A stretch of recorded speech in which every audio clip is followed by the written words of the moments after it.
There was no real job as an Indian wedding planner. It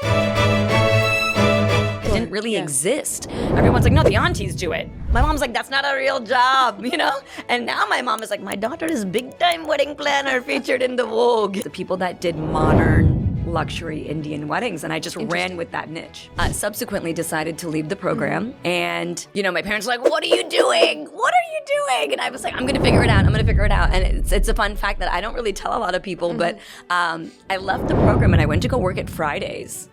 Okay. And my parents are like, you're throwing your whole life away. I can't even imagine. And I'm like, I'm gonna be the best server in section 2. And it taught me a lot about humility. You're either gonna be an I told you so to mom and dad, or you're gonna be the next Indian Martha Stewart minus the jail time, And I said, maybe we should go to jail. That'll add some spice to the story.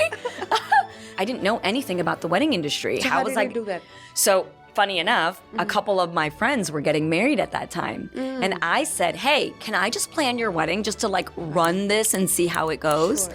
And they're like, sure. I had never done a Punjabi wedding. I had never done a Gujarati wedding. I grew up Christian. Sure. So I didn't even know what a mandap was. I didn't even know what, a puja was. I thought puja was just a girl's name. I would eventually meet with a client, and let's say it was a Gujarati client or a Punjabi client, and I would say, hey, so, I've definitely done a lot of Punjabi weddings, but everyone is different.